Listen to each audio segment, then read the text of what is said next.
Yo, what's up? What's up? Welcome to another broadcast of our podcast, By Any Means. It's your boy Kelvin. It's Derek. By any means, what's up? What's up? What's up? So, look, I'm super excited today. If you can't tell, our topic today is Black men versus Black women. Apparently, it's a hot topic online right now. I don't get it, but they're going to help me understand, along with our two special, very, very, very special guests. I'm super excited to have these two uh amazing people. I'm not gonna give it away yet. These two amazing people on the podcast with us today. Um we all got a common, background, but I'm gonna let that speak for itself a little bit later. Anything you want to say about the two guests, Derek? I know you're excited, man. You couldn't stop talking about it. Yeah, no, one, I'm excited about the topic. I know it's gonna be an eye catcher. It's gonna grab people in, Black men versus Black women, and we definitely have two great guests that will join the conversation. Let's go. Let's go. So we about to bring them in. Hello. Welcome. I will allow you all to introduce yourself because I wouldn't do you any justice. Hey, you could go. Stacy, special guest here on By Any Means. Thanks for having me, guys. And I'm Kelly, also special guest. Thank you so much for reaching out to include me in this wonderful conversation this evening. Definitely. Thank you both. I'm kind of not liking this setup, though. I should have thought about this because right now it's like the men are on the top and the women are on the bottom, and I ain't trying to get in no trouble this early. So I have to do something about that. Maybe later. Hopefully, I won't stick my foot in my mouth. So, Derek, help us understand this men versus women thing, man. Because we talked about this briefly before, but I don't get it. Man, so this is a heavy hitter. I think I think this is a hot topic. Not to be cliche, but it's important, and it actually stems from a lot of the events that are happening, the current mood and tone of today, in terms of social justice, and the importance of racial justice, and trying to get away from those inequalities as best as possible through action. So not just protests, but other things as well. And I think a part of that is crucial conversation. And I know for a fact, whether it's on social media or face-to-face conversation, this will get blood boiling as far as saying, oh, Black men versus Black women, oh, men versus women, talking about gender. So gender specifically to the Black community. So we're really going to dive into the community as a whole, Black community, how many things have affected us, and then how that even boils down and breaks down into the gender within our own community itself. So Black men and Black women. So community, men, women, all Black. Let's go. Okay. So look, I'm sorry. Go ahead. Ding, ding, ding. I was just hitting the bell. Hold on. You. She like a little choppy. Yeah. Your connection went out a little bit, but that's okay. I think we got it. Teddy Riley. Please, no, we don't need that. There's some outages around here. Just know I pay my bill on time. Okay. I got that new router. Okay. The new router. We need a Wi-Fi booster up in here. Yeah, right. Hey, Derek. So look, why don't you tell us how the conversation came about? So tell us about the conversation you had with the person online. Okay, so this beautiful, young, vibrant Black woman, entrepreneur, career professional. I admire her. I appreciate. You're talking about me. You know what? But that's exactly why we're talking about. That's a part of why we're talking about this subject, Black men versus Black women in the Black community, because quite frankly, this actually ties in. So you said, I'm talking about you. I could be describing you. There are so many beautiful Black women that are achieving today. It's amazing. Like, I love it. I ain't got no problem with it. I know some people sometimes come up with that, question about, hey, black man, how would you feel about your black woman making more money? Man, I don't give a Right. I don't care. You making money, you successful based off of what you've done, that work that you put in to get where you at, man. That's beautiful. That's what we're supposed to do, achieve. So it's not a knock on me that I make less than you. But we're gonna have to drill down into our relationship to talk about how we love and respect one another. And that's at the end of the day where it matters. It's not about how much more money you make or less or whatever. So you said I could be describing you. There's a lovely, beautiful black woman that was a black queen that was making a statement online. I think either on her stories or her post on Instagram, and she was essentially speaking to how black women aren't protected, but there were some other subjects tied to that too. And I kind of spoke up because I'm bold, I'll do it, but I'm also respectful. And I was like, you know what? I totally agree. Black women are not protected. They're the least protected. But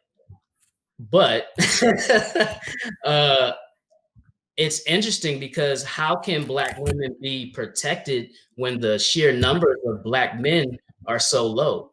It's not a 1-for-1 at all. There's so many more black women. And that means there are so many more black women getting educated. There's so many more black women getting professional jobs.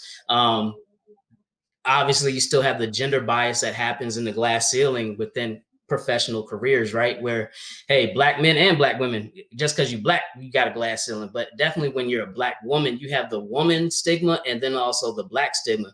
So that ceiling may be lower too. So you might get to education, your degrees, and you might get to your career, but that's that glass ceiling that's there. But quite frankly, you got black men that aren't even in the picture.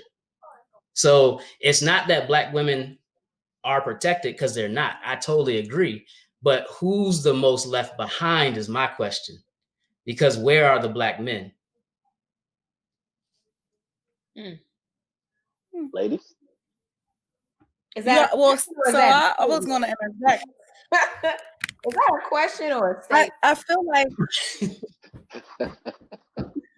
I think that was a statement. Oh. I think it also depends on your definition of being protected, because when you said being protected, and then you said, but how can we? Because more women are educated and have businesses. Like, to me, that has nothing to do with it.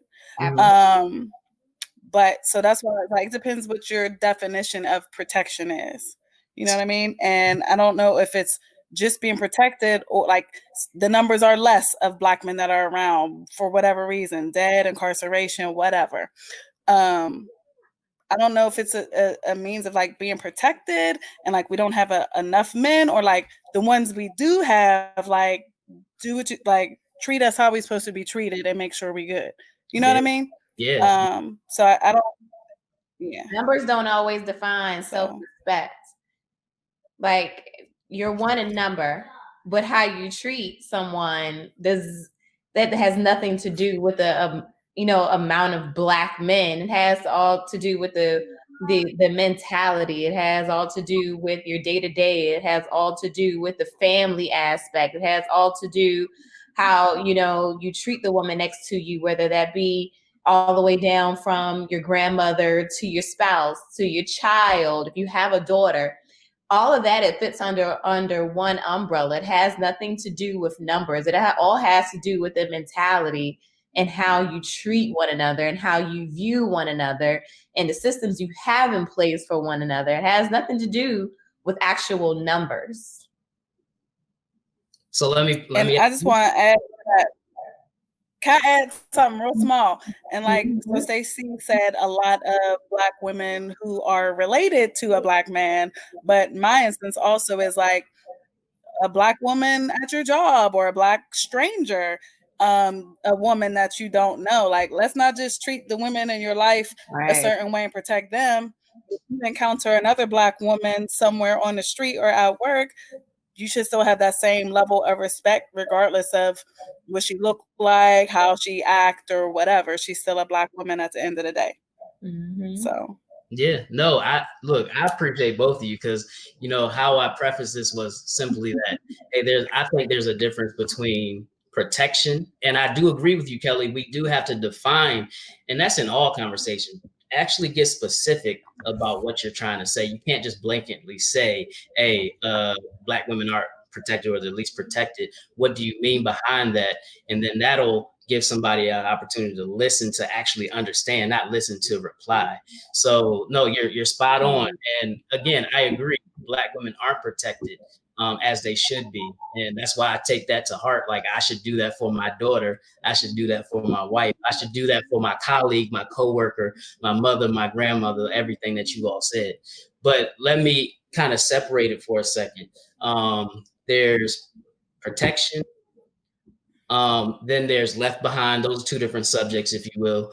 But then let me kind of twist it a little bit as to what you said. I'm going to throw this out there. You know how we all have relationships, right? Humans are relational.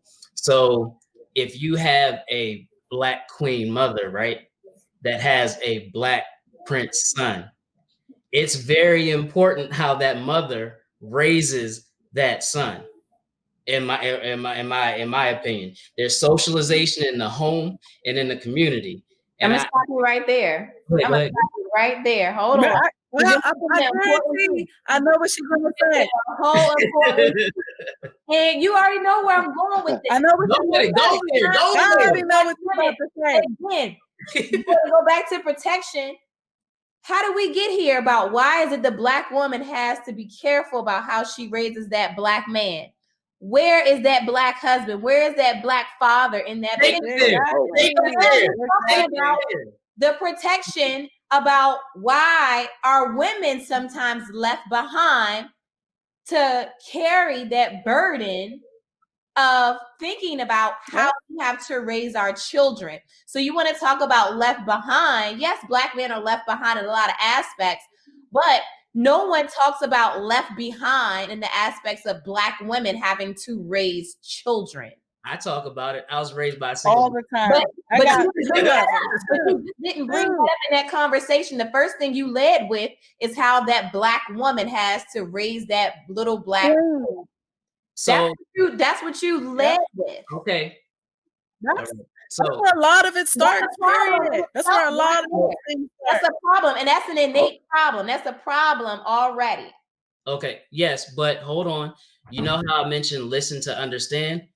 What I ask of you, my two beautiful Black queens, is listen to understand.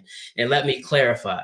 So that's one statement. Try to throw a compliment in there to make it softer. Hey, look, in my professional world, we got to do that compliment sandwich. Nice, hit them, nice. No, wait, okay. I thought Stacey was frozen, but nah. No, you're spot on. You're exactly right. If I were to stop just there, but to me, hey, look, I currently have 2 children, right? I got a boy and I got a girl. Okay. So the buck doesn't just stop there. The buck doesn't just stop there. So how about I twist it to this? I think it's important, no matter the child's gender, how you raise them.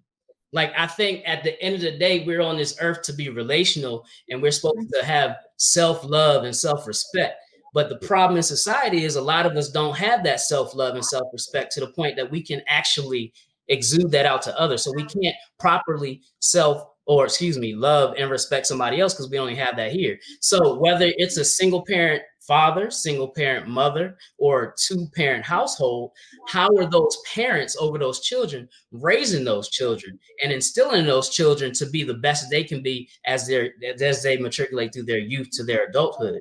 So all due respect, you're spot on if I were to stop it there. But but the thing is what you led with.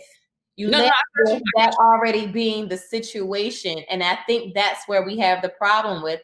One, we are already conditioned to think that's just the normal, and the fact that you led with it is a condition in itself about this is what normalcy is in the Black community, about, the single household or putting it on one parent to do things that are really a shared responsibility.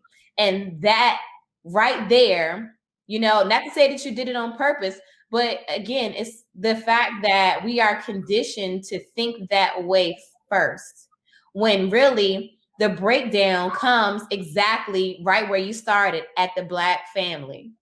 Yeah. About what happens once you break up that Black family. You know, How I'm we glad. I'm so let me, glad. let me, I'm pick let me it. hop in. Let me hop in here real quick, Derek, Okay. because I'm glad she touched on that, because that's Yep, exactly why that's why I'm so confused about this whole Black men versus Black women conversation in general. To me, saying that, you know, Black women are the most left behind, Black men are the most left behind, that conversation is just weird. It's like the difference between being lynched and being a slave. You see what I'm saying? Like, either way, it's oppression. So why are we arguing about who's left behind? Why is that the conversation, and why isn't it not? Why is the Black family being split in half? Right? Whether it be because of, you know, mass incarceration, or whether it be because of, you know, we getting killed out here left and right, by ourselves, by each other, by the police. Like, it's just natural acts of God. There's a bunch of different reasons why the Black father isn't in the household. And Yeah. while the norm is a single mother raising her son, you see what I'm saying? Mhm. So, like, Sometimes I not get always it. outside influences. It is, Yeah. you know, what is you've been conditioned to grow up in. I mean, I don't know the statistics of this, but I'll jump up on a limb and say, if you came from sometimes, you know, a single parent household, that it's nothing to just raise your children in a single parent household. You know, you have people who are more pressured to feel like, you know, I was in this space growing up and this is not what I want. But you have the absolute same amount of people who just want to repeat the same cycle and feel and have, you know, no pressure to not repeat the same cycle, not even knowing that they're in a inherited cycle, you know? So we have to take accountability for what not only we have outside influences, but we also have things that we repetitively do each generation down. Listen, well, a person can only do what they've been taught and what they've learned through life experiences. I So don't agree with that. No, so okay, so listen, I get it, but if you don't know, like, if I've never seen a banana in my life, how am I supposed to know a banana is yellow? You see what I'm saying? Like, sometimes no one's parents ever went to college. How does that first person get there? How does that first person set the president? I mean, it's all about where you feel as a person you want to get to. I don't agree with you. We only are a product of, you know, what we see, or a product of our environment. There's too many examples and in too many ways that, you know, we probably have all gone a step above, you know, our environment. So I don't agree with that. Yeah. No, what I'm saying is there's a triangle of knowledge, right? There's the things you know that you know, the things that you know that you don't know, and then the things that you don't know that you don't know. Like, I don't know rocket science. I know it exists, but I can't do one of those damn calculations. You see what I'm saying? So if I'm never exposed, if I was never exposed, I was one of those people who never even wanted to go to college. I just wanted to play football. Like, that's literally all I wanted to do. And it wasn't until I randomly found a tape of HU on the table and somebody told me I couldn't go that I decided, what? You can't tell me what I can't do. I'm going to Hampton University. So I went. Like, I didn't know. I didn't want to go to college. I didn't care. I was exposed to it because it was randomly sitting on the table. And from that moment, that's when I made the decision. But had it not been for that, like, who knows? I probably would have went to Nova for a semester and wound up, you know, changing oil for the rest of my life. Who knows?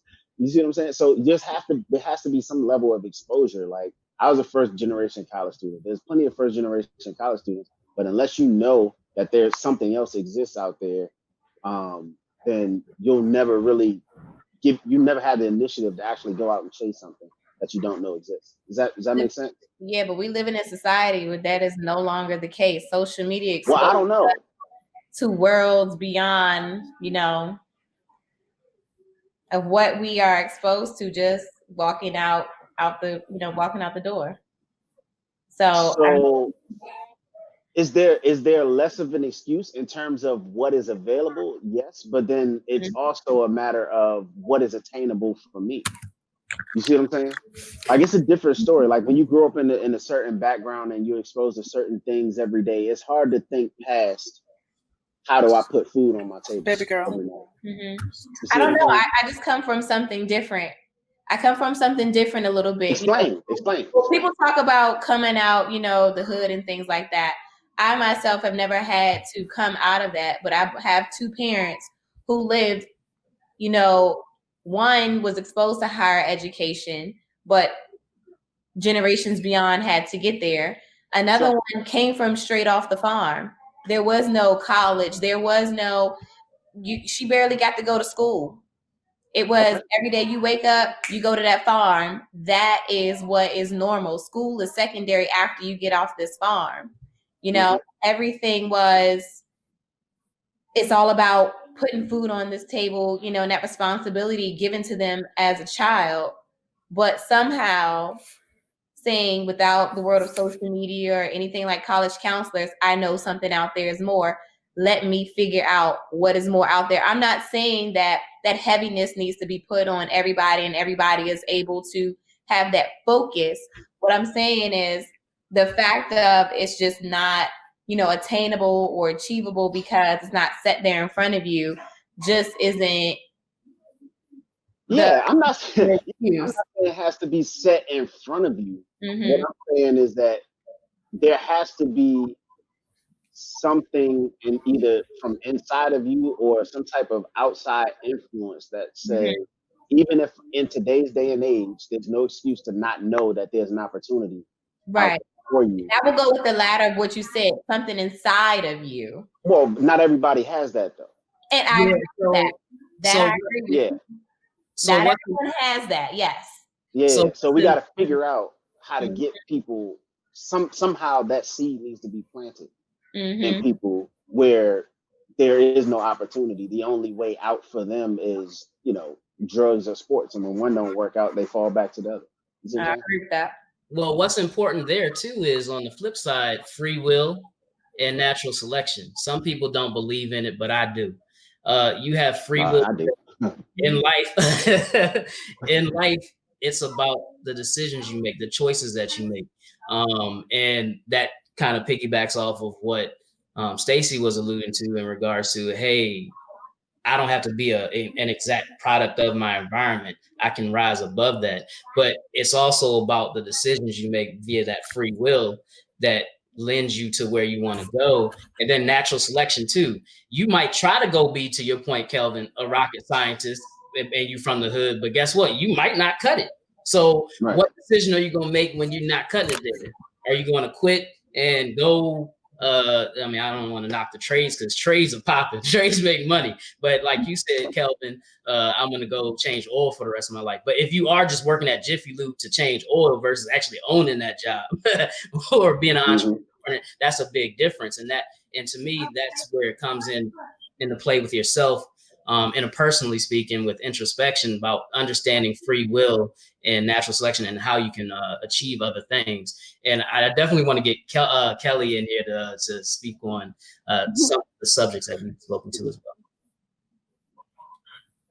I had some stuff brewing from points that everybody made. Go ahead. I definitely agree with a lot of things that Stacey said, as far as you're not always just a product of your environment. There's people who make it out or who have resources, find a way with technology and everything. But then, I also agree with some of the stuff that Kelvin said, and that what you said, meaning, you make choices in life. And then you said, sometimes it's not in you and it needs to be in you. And then, so I guess I'll switch gears a little bit.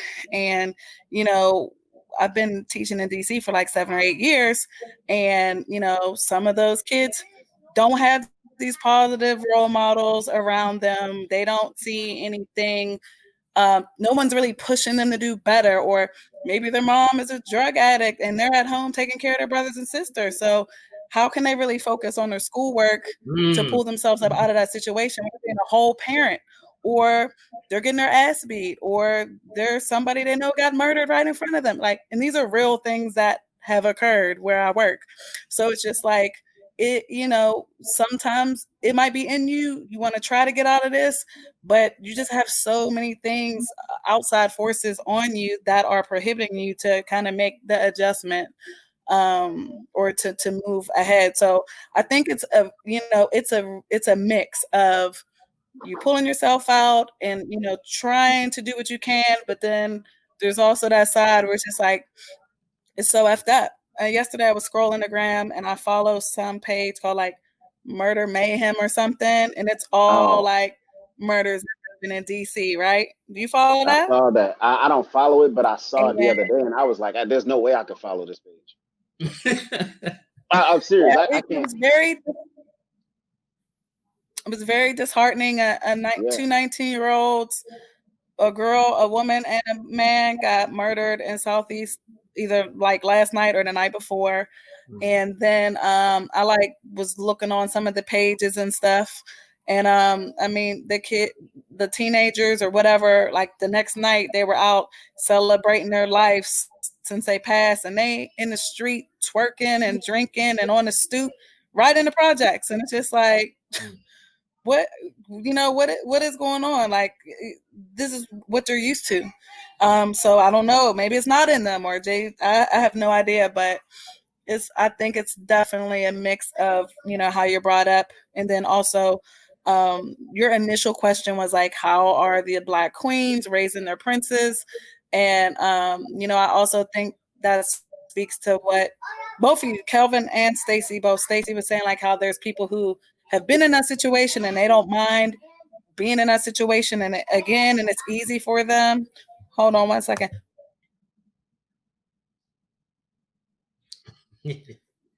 But then also it's like, if I was brought up in a home without my father, or without seeing a man and a woman, how they interact, well, do I know for sure how to bring up my prince? You know what I mean? If I didn't really see a firm example of that, do I know how to do that properly? And so if I don't know how to do it properly, it's just like, it's a cycle that repeats itself like over and over and over and over again. So, and I think that's why, the argument of Black men versus Black women, I just don't get it, because to Stacey's point, there's the age of social media, there's all types of information out there, right? There's also all types of influences out there. You know what I mean? You could be influenced via social media when you go to school, when you're on the bus trying to get home, when you're on the train, whatever the case may be. There's so many different influences out there. And, parents, you kind of gotta, like, it's important for Black women and Black men to be on one accord and to kind of heal our wounds, because at the end of the day, we need as many positive influences as we can over our children if we're ever going to get to a place where we're able to close the gap between I'm big on economic empowerment. So if we're ever going to be able to close the gap between, the majority, the old majority and the new majority, formerly known as the minority, you know what I mean? If we're going to be able to close the economic gap, then we got to be on one accord and figure out a way to coexist and not pick one gender versus the other. And I think that's my biggest concern at the moment. So what I'll add to that is I totally agree with you. Like, and that's why we kind of introduce this, oh yes, with the shocking title of Black men versus Black women, but how do you get to the whole? Because we can go tit for tat, quite frankly, we can go tit for tat about Black men, Black women, or genders in general across the board. And we all have our different experiences. That's diversity, right? So diversification is important. And I think we all bring something to the table.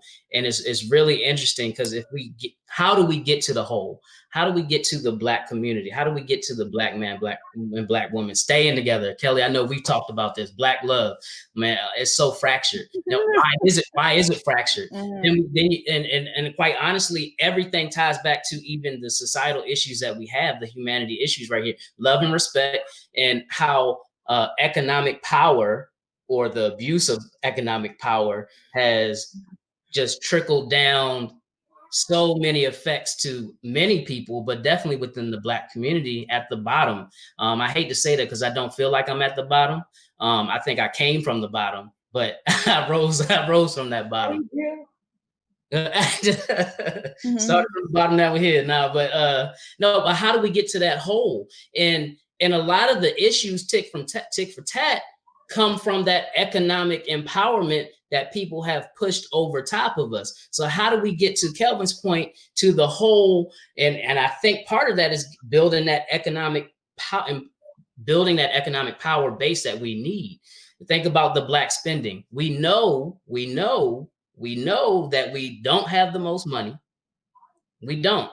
However, we spend the most. That's off kilter. So what if we you were think to, that's a coincidence though? Like, I'm not trying all to of these sorry, I ties don't mean to cut you off. down to accountability. Everything that you just talked about ties to accountability. Accountability of how we spend our money, accountability about how we invest our money, accountability of how we invest in ourselves, accountability how we invest in our community, accountability to ourselves about what we are investing into our relationships, accountability to know what we can and can't deal with in our relationships. It all ties down to personal accountability and accountability within the Black community. And it seems like there's no hole that we need to fill. It's just you're filling a hole with a bunch of things that tie back down to one thing, and which is accountability. Until you address accountability in all those facets, all of those are just placeholders until you get to the root of the problem, which is accountability. So well said. Point of clarification. The point of clarification is not whole as in HOLE, but WHOLE. How do we get to the whole? And so we're it's still accountability. Yeah. So did you hear me? I heard what you said. I heard what you said. We're on the same page. Yes. It's still coming to accountability. Everything that we touch on right now doubles back to accountability. So if I understand you correctly, Stacey, what I hear you saying is that everything boils down to accountability. Well, in a sense, we're not going to say every minute point. Of course, there are things that, are can be a little bit bigger to that. But I think that's where it starts at. It all accountability. Yeah, I was just joking. So what you're saying is that you have to own your own shit first, right? Before you can try to address anything else. Because we can't change. If you're even talking about beyond us, you're talking about back to the mentality that we have as people. We cannot change oppression. We cannot. Hold up, Stacey. Just give it a second. Give your internet a minute to catch up, and then we'll. No, stop. I ain't mean it like that. Stop. I ain't mean it like that. I'm sorry. Yeah, so we can't change like things that happen to us, right? We can't change past. But what we can do is we're learning from, generations before us and trying to progress from that. Things that were tangible to us is that we can build our own communities. And I know that there's a barrier there that sounds so easy because we're in a space that we're in a position where we are systematically oppressed with, just checking a box on a piece of paper already limits us from what we can own. Mm-hmm. But it's still doubling back to, well, what can I do to, make things better? If you know that there's a Black grocery store, spending my money there. And I know we all have a problem with people say, I've seen so many posts now, like, this is why I don't deal with Black businesses now, because they're not professional. They're not this, they're not that. And I hate that we're in the position where we have to choose the greater evil. Do we choose to spend our money with people who oppress us, or choose to spend money with people who don't respect that we're giving our Black dollars to them?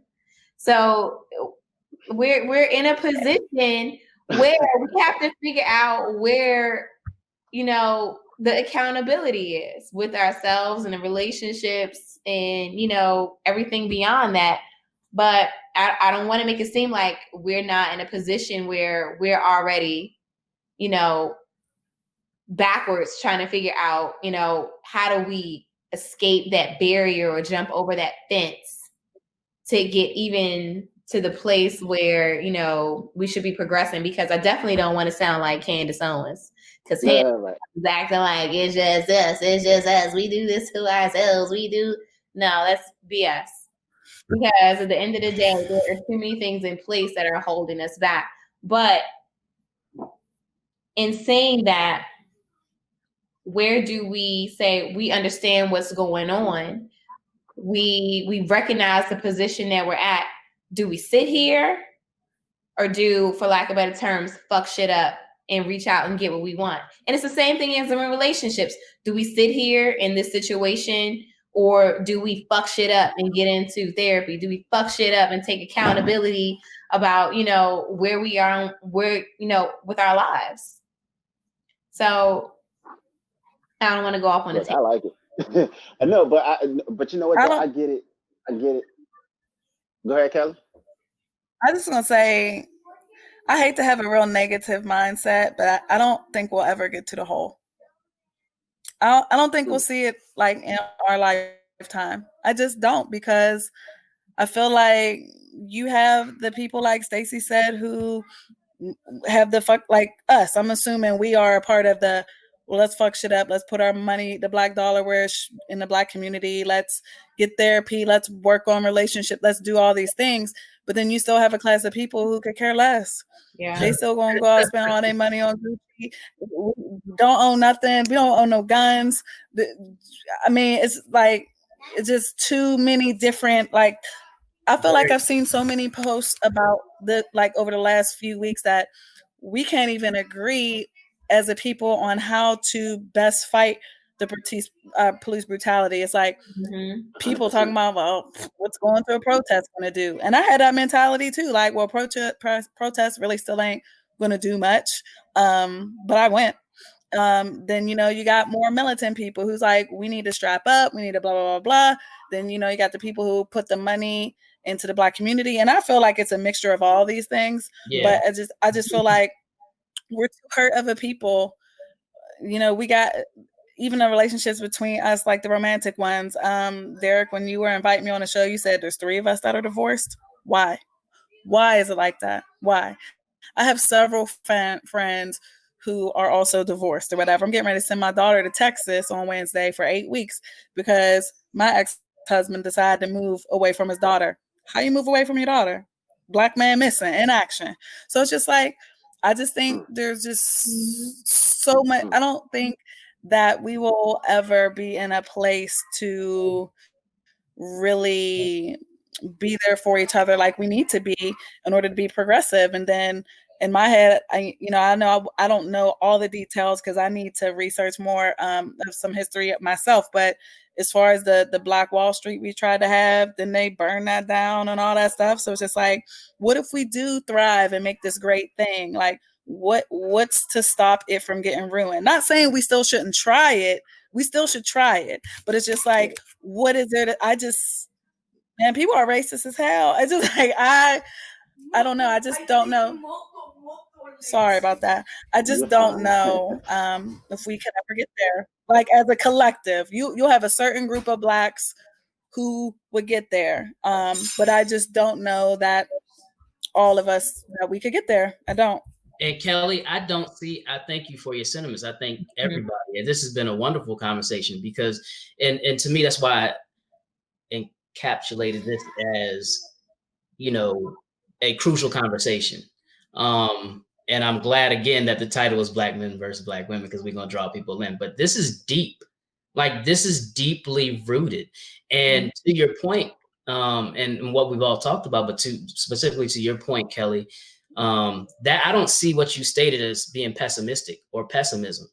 It's, to me, being realistic. It's realism, because we honestly have so many problems. And this is a humanity issue, right? It's not just the Black community and Black people, but specifically within our own diaspora group, like, we have so many problems. So in my line of work, risk management, when we have problems, we got to get to the root cause analysis. And quite frankly, that's kind of why I pick at different topics, because in order to get to the root, you're going to 9 times out of 10 find there's multiple problems down there. So how do you one, acknowledge it, 2, assess it, and then develop an appropriate corrective action and monitor to the accountability point that you brought up, Stacey. How can you be accountable when you may not be aware and acknowledge and assess properly? So there's so many problems. How do we get to it? So can we even get to the whole? To your point. Yes. There you go. Yes, absolutely. How you think we get there? Listen, all right. So I am admittedly, I'm a realist, right? But I'm way more of an optimist than I am a realist, right? Like I acknowledge the real, I understand the pitfalls that all the different challenges that we face and all of the different hurdles we gotta, get over in order to get to where we want to be, in order to become a whole. I get it. However, I also understand that no one race owns capitalism. I also understand that the power structure in this country revolves around the money. Mm-hmm. And at the center of the money situation in this country are the banks. If we can disrupt the banking industry, we can shift the power structure in this country. We can give opportunities to African Americans to become and create that generational wealth. Because something funny happens, right? And we kind of spoke to this on the last episode, Derek. Something funny happens when you no longer have to worry about whether or not you're gonna have food on your plate or whether or not you're gonna be able to pay your rent next month, right? Something strange happens. As an adult, you become a better parent because you're more attentive, right? You become more engaged in society in the voting process, right? You become a better coworker. You advance in your career. As a student, like your parents are paying more attention, so you become a better student, right? Well, you don't have to worry about whether or not you're gonna be able to pay for college. Hell, I'm still paying off Hampton student loans. You know what I'm saying? So when you don't have to worry about certain things financially, you just become a more aware person. You may even become more aware of your spouse or the person you choose to spend the rest of your life with, right? The person you created vows for. A lot of times, what's the biggest cause of divorce in this country, right? It's financial, it's money, right? So if you can solve the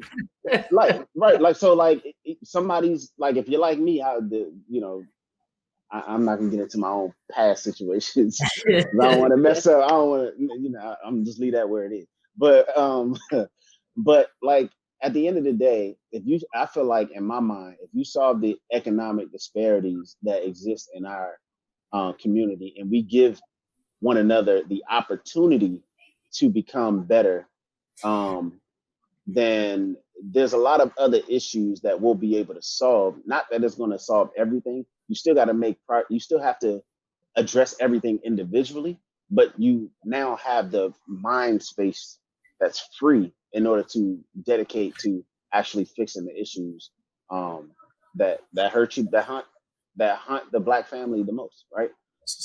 Because when you think about why the Black family is broken up, it's all for economic purposes, right? Slavery was driven by economic greed, right?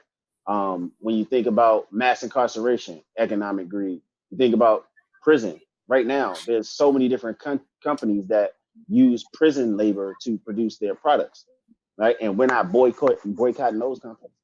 You see what I'm saying? So, like, if we change the money economic power structure in this country, then we can create opportunities for ourselves, which will then allow us to focus on actually healing the family.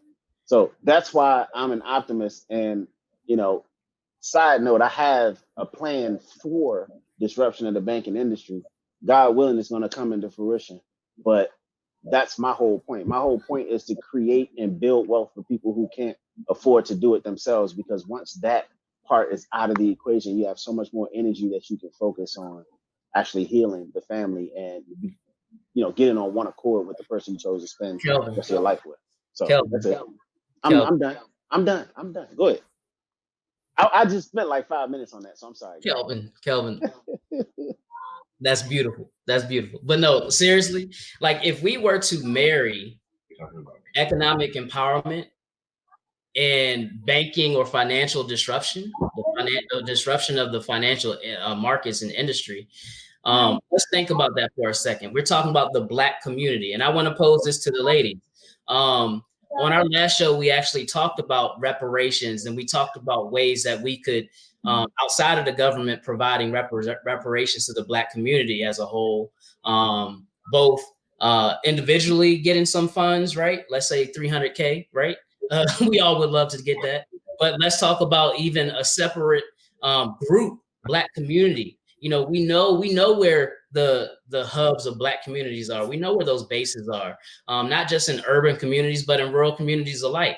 So those communities are, for the most part, impoverished and in need. So what if the government were to provide the Black community individual funds as through reparations, but then also earmarked reparations to cover housing, business, and education? How would that affect our community? And on the other side of that, what are the things outside, or the ways outside of the government providing reparation funding to the community that we could crowdfund, if you will, or crowdsource, getting a pool of funds to actually enact change with our communities among the issues of housing and the issues of education and the issues of creating small and large business? Is any of that going to stop Black people from spending their money on Gucci first? When you earmark it, yeah. And Jordans. I'm just saying, is any of that doesn't cure Black people wanting to be responsible? So we remedy the problem, we remedied it and give them some money, and we say, hey, we're going to fix it to make sure your housing is secure and things like that. But that doesn't stop them from using the money the way they want to. So we still didn't fix the root of the problem. So let me rebut that. So I'm sorry, Kelly, just one question, and this will help probably to your response too, or not. But so there's, like, as I put it, there's reparations to an individual. Mm-hmm. There's reparations to a community that is only specifically and directly earmarked to housing, education, and business, right? Okay. So you can't use that money because there's going to be restrictions on it for anything, to your point. Because you're right. Kelvin and I talked about this too, our own ignorance and irresponsibility. Like, how do we get around our own selves, right? So you're spot on. But if the government and even people like the Black elite that sometimes we are hard on when we don't know what they're providing to the community, or when they are, and then they blast it, hey, I did this, I just this man's funeral or whatever, right? Yeah. So you darn if you do, darn if you don't. But if from a government and a Black elite standpoint, if we were to be able to earmark funds directly to housing, education, and business building, could that be a way to economic or building economic empowerment? Kelly? I think it would help a lot. I mean, yeah, if you're giving us some extra money, I think you'll have some people to put it to use, and especially if you're saying it has to be used for that. But there definitely will be people who blow it, just like some of us blew the stimulus checks or whatever. So I think that a lot of I've had this conversation with like a couple different people, and like growing up, I don't feel like my dad taught me a lot about the importance of credit and certain things, and I feel like it just has to be taught early on. So like, to me, the only way to get to the whole, even though I said I don't think we can, is you have a Black man and a Black woman who have a strong marriage, and they produce Black kids, and they're teaching them the things outside of the classroom that you need to know. And financial literacy is one of those things, which would include, I guess, something similar to what Calvin said he's creating or whatever. But learning how to invest, learning how to build break the generational curses and all of that. I think it all starts at home early, because they might be teaching it more now, but we weren't getting it when we were growing up. I don't feel like I was getting it anywhere. And so, now I'm learning how to manage my money better now, even though I'm at an age where I should have it together perfectly. And also, when you go look through a at divorce and you Say that last part one I more got time for me, choppy. Kelly. I was just saying, you have certain life situations. Your money might get funny for a minute, you might be off track. So it's just like, I don't know. I think it starts at home, and build like teaching the importance of your community. So you don't have to try to fix so much later on. It's like, well, I've been doing this. I've been, Derek, I know you've been doing things in the community for a long time. And I know I've been teaching in the inner city for a long time. So it's like, I feel like I've been giving back and I've been doing stuff. Some people are like just now trying to jump on the bandwagon because of the police brutality and all of that, or just now spending money in the Black community. But it's like, if we would have been doing this, you know what I mean? Maybe things would have been a little bit better than it is now. But it's just, we're comfortable with how things are, where we are comfortable with the white man's attention and how our status looks on compared to them.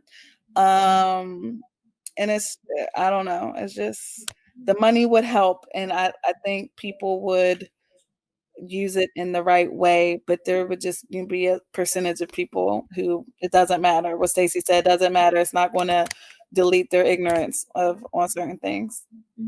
We also have a bad we do a bad job, I think, as a whole, and just as the Black community, as bringing each other along.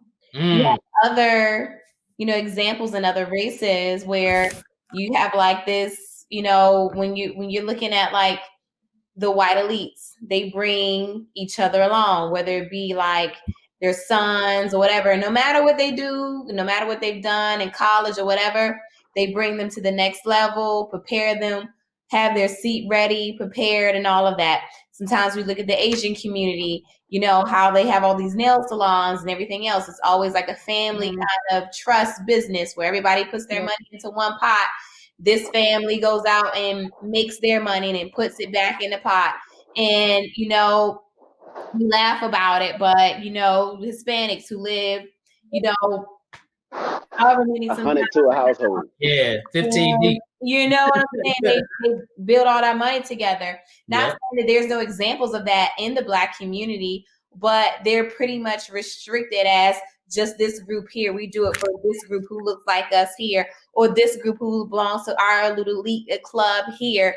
It's never as a whole, and I'm not saying that other races don't do that or look down on each other, but there's more examples in other races where they collectively say, I'm gonna look out for them and bring them up over here.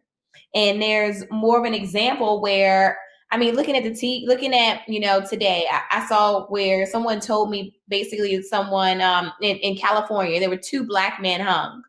And before someone could turn on CNN, I said, I'm going to tell you right now, that's not going to be a hot topic on CNN. The hot topic is what keeps blowing up on my phone on Yahoo Alerts. And that is the LGBT plus community, the Supreme Court passing this law. We always have to share the spotlight with someone.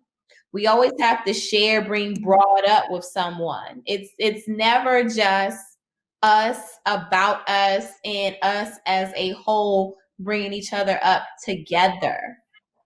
Like, how do we get to the root of that? Why do we have to share so many spotlights of civil rights? Not to say anyone else deserves it or doesn't deserve it. We're not getting into that. But we're talking about even, a prime example of Black Lives Matter versus All Lives Matter. We're still trying to get people to understand that little bitty concept. We're trying to get Black people to understand that little bitty concept. Like, right. You know what I think? It'll never happen here. Never. I was just gonna say, I am extremely glad that y'all came on here, because y'all just made 2 great points. Number one, Kelly, I understand what you mean about the credit conversation. I had a cable bill in my name when I was like 13. I couldn't even legally sign a contract. So can you get mad at Big Mama for putting stuff in your name? Yeah, you know what I'm saying? Like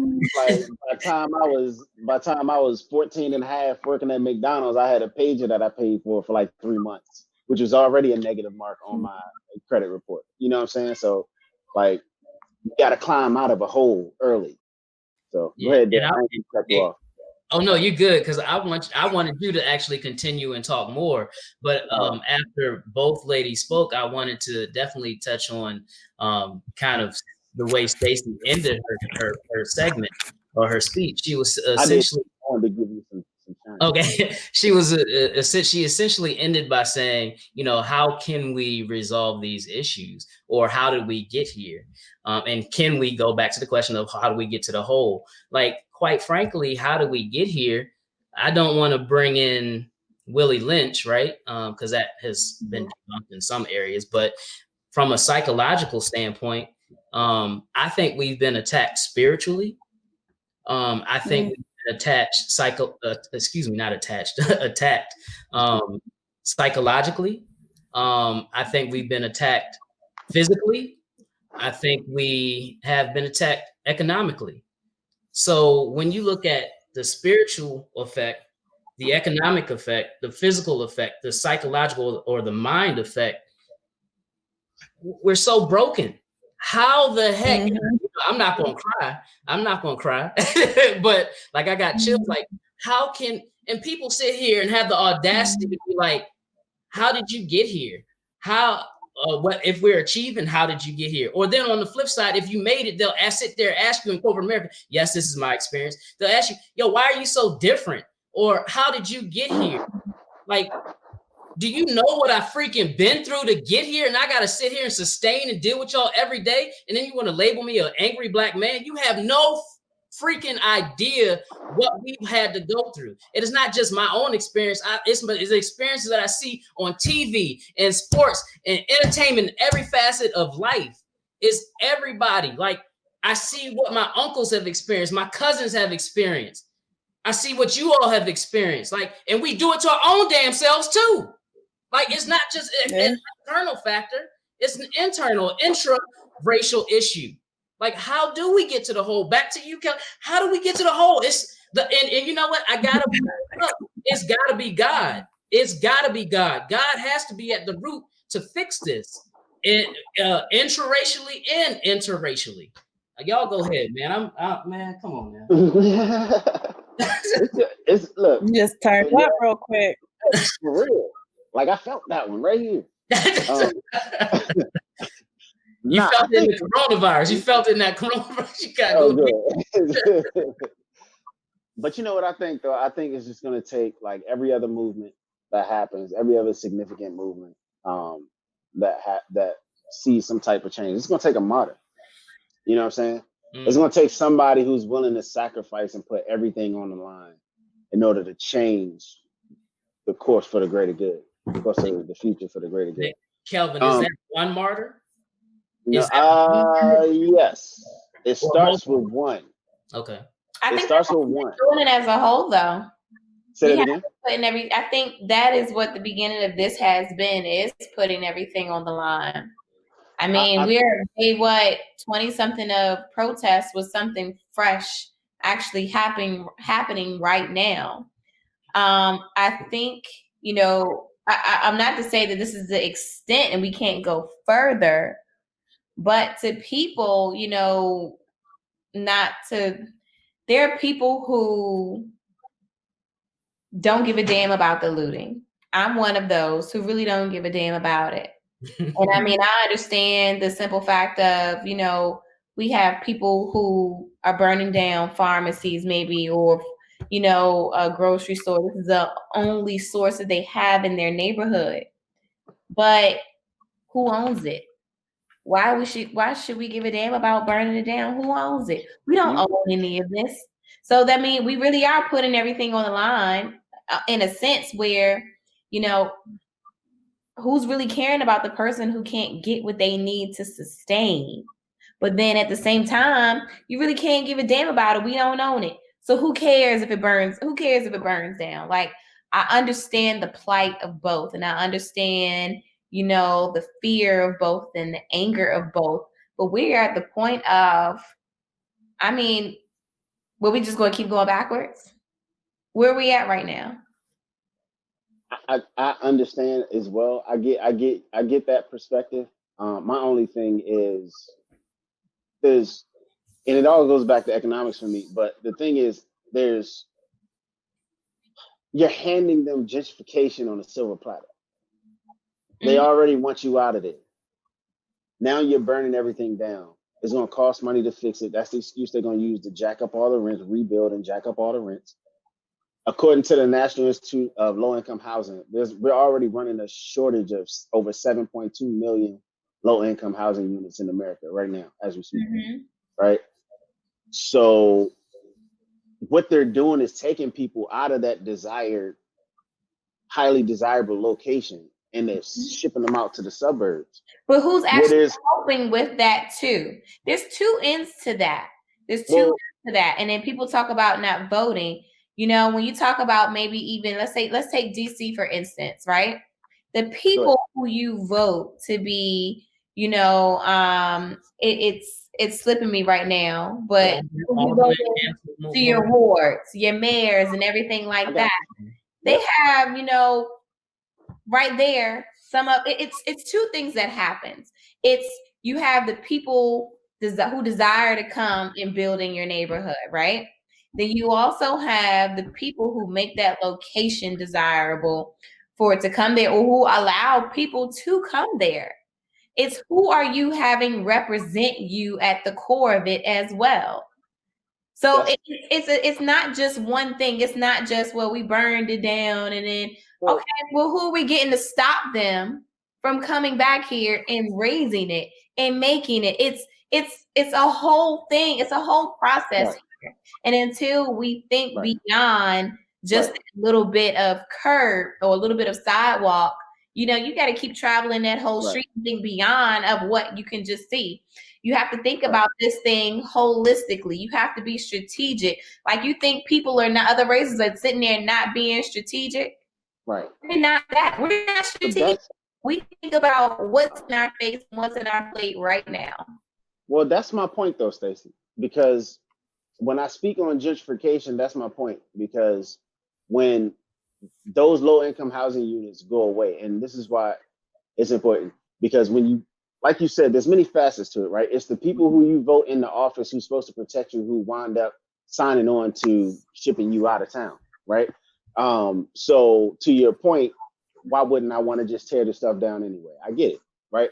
But at the same time, if you address the low income housing issue in America and you use housing just like the FHA used housing to inject wealth into the white community back in 1934, if you use modern day capitalism and technology to disrupt the banking system and inject wealth into your community where you are today, right? If you can find a way to get you wealth, right? Money equals power in this country. We know that. Everybody knows that. So if you can get into the community and you spend it in the right way, now you can formulate your own lobbyist group to pay politicians to vote in your interest. You see what I'm saying? Right now, all the money is in the white community. Therefore, no matter say that again. To commit against the redlining. Yeah, exactly. So it's Kelvin, like, what did I call that? What I called it last week? I said black line. You had red line, and we need to make black line. Exactly. We need the black line. We need the black line in our neighborhood. You know what I'm saying? Like, and that's my whole point. My whole mission right now is to build wealth for people who can't afford to do it themselves, so that they can now pay attention to politics and understand that your vote matters, but only if you follow up and hold your elected official accountable, right? To voting in your interest and not against them once the lobbyists get in their pocket. Because everybody, like Alexandria Ocasio-Cortez, whatever her name is, like, she's a rebel, right? They haven't gotten into her pockets, but she's also about to be voted out. You see what I'm saying?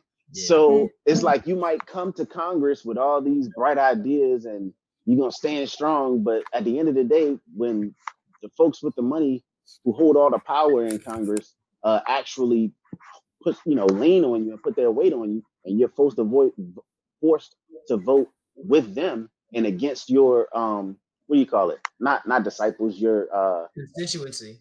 constituency. There you go. When you're supposed to vote against your constituency, you feel bad, right? So so yeah, that's the whole point, is to put money in the pockets of our people so that we can then really control our vote, right? Right now, I feel like all of this, reparations talk, all of this, force Biden to build a black agenda and all this other stuff. Like, I get it. It sounds good, but it's premature because we don't have the infrastructure in place to actually enforce any of the things that we're, trying to enforce. So that's my whole point. So I get it. You're 100% right, Stacey. You're 100,000% right. And I just feel like there is a path to us becoming whole, and it starts with economics. Now, my brother, my brother just sent me 3 different incidents on like blacks getting killed. Come on. like 3 separate, like brand new ones. Sorry. Listen, I know we switching That's nothing to topics, do. but that's okay, because Derek and I was just talking about this again. It's like in the middle of a huge movement, there's still black people getting killed by cops, getting shot in the back. You know what I mean? You heard the story about the guy, when he fell asleep in the Wendy's parking lot in Atlanta. In Atlanta, and he gets shot in the back. Like, come on. In the middle of it, you're still doing the exact same thing. It's kind of like adding more fuel to the fire. The reason why I think there may be some change with two prison. black women. What was this one? 2 of these are black women, and it makes me think of your initial statement about protecting the black woman. Yeah. Like I said, I don't know if it's always some socioeconomic thing, but I don't know. It's just it's a crazy, scary times, and that's why I said I don't think things will ever get better in general. The economics will definitely help, but okay. Sheesh, just a lot.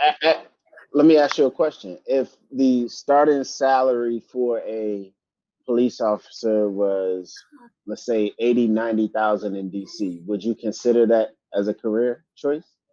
Or I shouldn't say you personally, right? But do you think more good people would consider it in terms of, what they want to do for a living if it paid more? Same thing with teaching, right? I think it's a travesty that teachers don't price their salary. So, like, do you think more people would want to be teachers, considering how important it is to society? They are to society. So,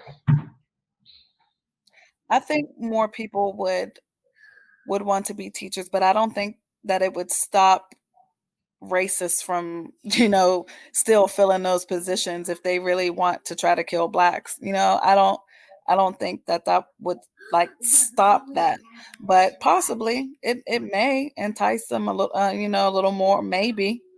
But I wouldn't want that job at all. We still have to stop the stigma of police officers. I mean, at the end of the day, I hate to use the expression, but you don't hear, young black boys saying "fuck teachers," but you hear them saying "fuck 12." I think the money don't matter until you change, how we view police officers. Okay, so to a certain extent, police officers kind of, I wouldn't say they brought it on themselves, because that's hypocritical, right? How can we say, I didn't say that they didn't. I said we need to change how we view them.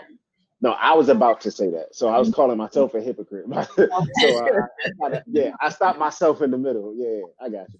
No, I mean, I get it. I just feel like, part of it is, if you pay, the higher the job is, the better quality of candidates you get to choose from in some cases, right? The only exception, in my opinion, are teachers, because some people just love to teach. They love children, and they understand how important they are to the future of, society. So, and for that reason, I think you could attract more talent. More people want to go into teaching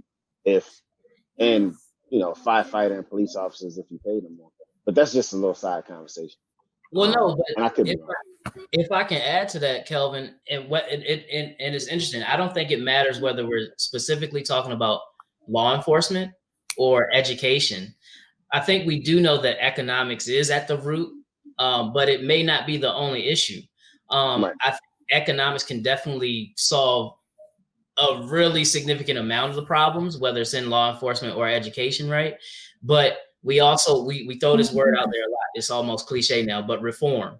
Like I think along with that, and Kelvin, you alluded to this before, like it's not just protesting. What's our plan? What's our plan of action? And then to Stacey's point, accountability, right? So it's not just earmarking or funding or defunding education or law enforcement. It's understanding how to appropriately manage the budgets and pay people the right way. But it's also reform within those industries, those respective industries.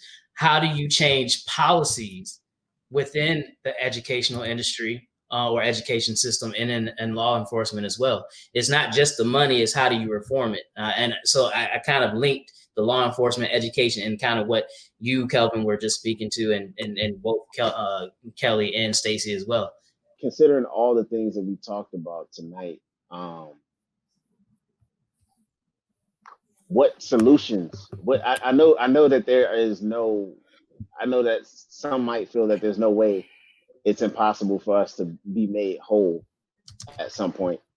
But if we have any hope whatsoever, what would be one of the steps, or at least the first step you would take towards?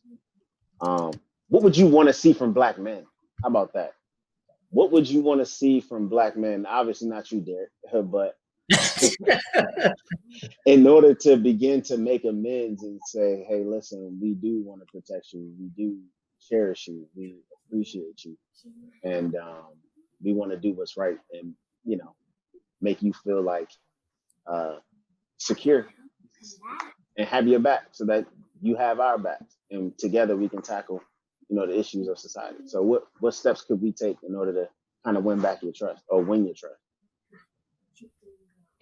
I think we have to end the verses.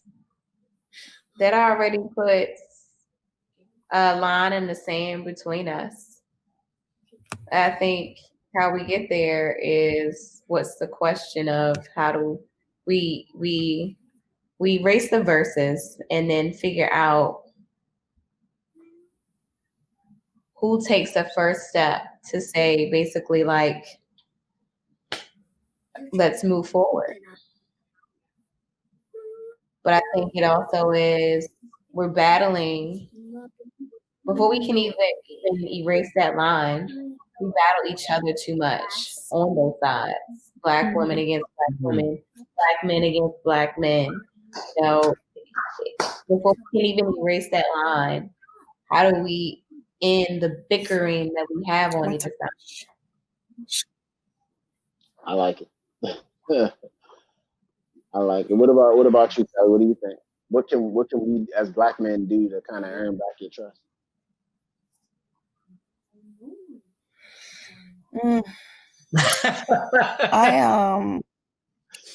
Sorry, I've been through a lot. I don't really know. I think they could start by kind of the healing process and, healing some of the trauma that they may have been through. So when they do get into relationships with Black women, they're a better man in that situation. They can practice, when men are dating, they're not always, trying to date for marriage. So they're in the little player mode or whatever. I think practicing monogamy in dating can help spouses longevity in that, because if you don't practice riding a bike with training wheels, how do you automatically know how to ride a bike without training wheels if you never practice it? So if you've never been committed while you're dating, why do you think because you're marrying somebody, this woman is so amazing that you're just a light is going to switch and now all of a sudden you can be committed to this one woman? It doesn't work like that. And then, the whole financial thing is, would also be helpful. And you were spinning it, like when you were speaking on it, Calvin, it was like, okay, if I'm financially savvy and I'm set up and I know what I'm doing, then when I get in this relationship, we'll be all right because I already got it. But how come it can't be like a man and a woman are like this and they build and they work on that financial thing together and they help each other? I think the finances are definitely important. And right, I'm all for like marrying Black, educating your children on everything they need to be educated on, all the things we talked about today. And then, those children will go out into the world and carry on our legacies and, our businesses and all of that. But hold on one second. Can you please go over there, please? No. If a lot of people are on the entrepreneur fast track and creating all this wealth and all that, which is great. But, if we stop going to school, are we going to have Black nurses still and Black teachers and Black this and Black that? And we need all those important things too still in the community. You're talking about some of the politicians, but we need that education to vote in those judges and all of that, to have more Black judges and people on our side. So, I mean, I just want to see the Black man do right. Like, marry us. Don't, I know so many Black men who still are dating out of their race or took a Black woman through hell and then decided they want a new chick who's not Black. And I think that's very hurtful. It's very hurtful for multiple reasons. And so, yeah, it's overall just be a better man so you can give yourself to a Black woman all the way.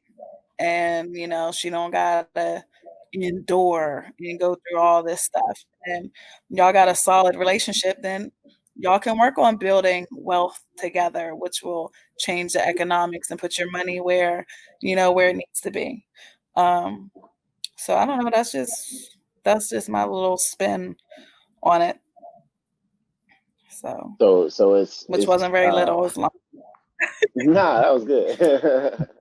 So well, let me ask you, Derek, before I because I can be long-winded too. But Derek, what do you think? What can we do as Black men to kind of earn back the trust of Black women? What do you think the first step we should take?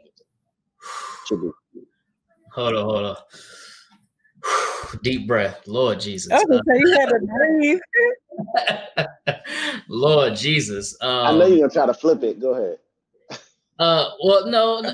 Yeah, I do that often, but in the essence of time. Look at Stacey. I know, right? Stacey don't like me. But in the essence of time, I do want to hit on two things: your question and also kind of a recap to both Kelly and Stacey. I do want to first. I can't apologize for everybody, but and that being every Black man, but to all of the beautiful Black women that are viewing this, and then to you two here who have eloquently spoken about our community. I want to apologize for things that I've done as friends or more to you two and to other women as well. So I'm dating all these women, but I really want my end goal to become a married man and father, right? So if I'm not practicing monogamy, how can I expect myself to be that way once I decide and somebody allows me to marry them? How can I do or become something without practicing it? And I still struggled in it. I still struggle in it today as a married man, but I've become better because I at least acknowledged it, and I've tried to assess it along the way. And I've went to counseling or therapy, if you will, and I talked to my mentors. And it's funny, and I talk to my community and peers. It's funny, we all are experiencing the same things. I think there's some misunderstanding or unlevel expectations or we don't have the right expectations about things, and that's a part of life. So you got to live and you learn at the end of the day, whether you have parents or you don't. So that's long-winded, but at the end of the day, I love you all. I'm trying. Forgive me. I think love, respect, patience, and forgiveness are important, and I'm trying. Yeah. So, Derek, stop snitching on yourself.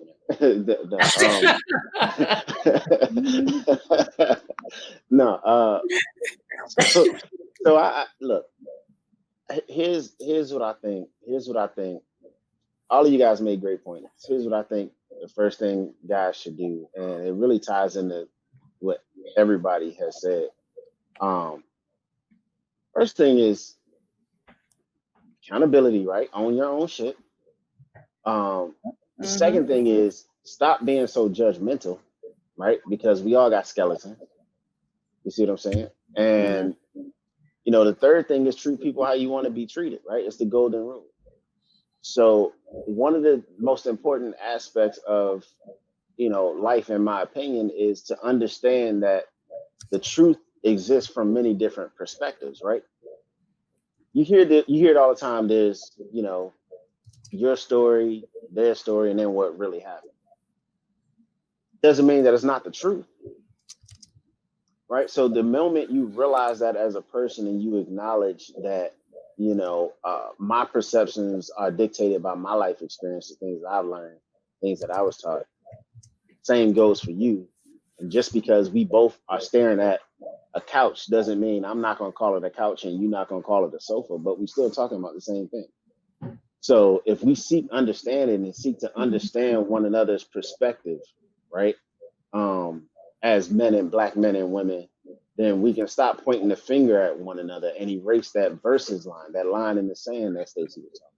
You know what I mean? We can erase that line and just seek to really just understand. Doesn't mean you have to agree all the time, but at the bare minimum, you have to understand, because when you understand that other perspective, it could possibly change your viewpoint, or at least, say, you know what, I get it. So let's come up with a compromise, right? And then once you come to that place, then you can decide how you want to move forward. It gives you the ability to actually focus on a resolution because you truly understand where I'm coming from.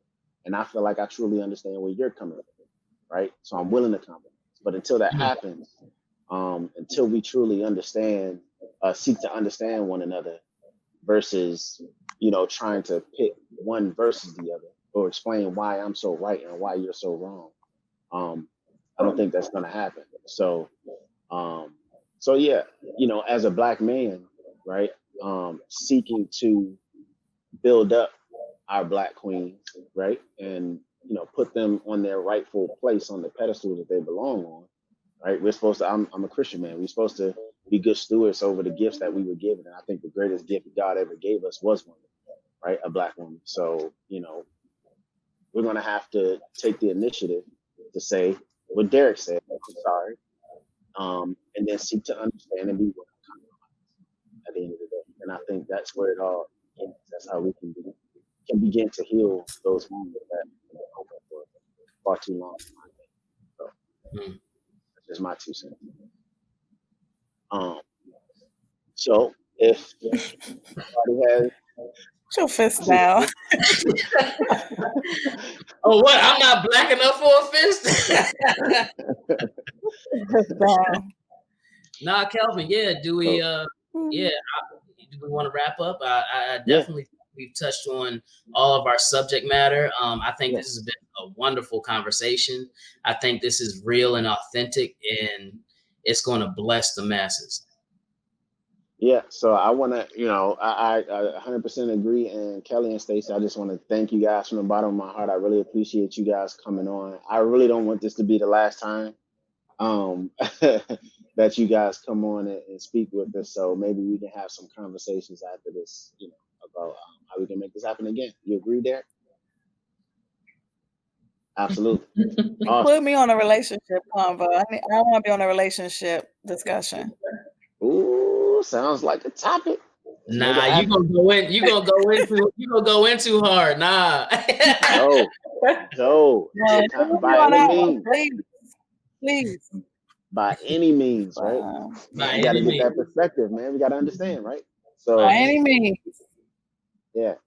So again, thank you guys. I really appreciate it. We appreciate it, and you're welcome back anytime. This has been another episode of By Any Means. By Any Means. These are our special guests: Kelly, Stacy, Derek. I'm Kelvin, and till next time.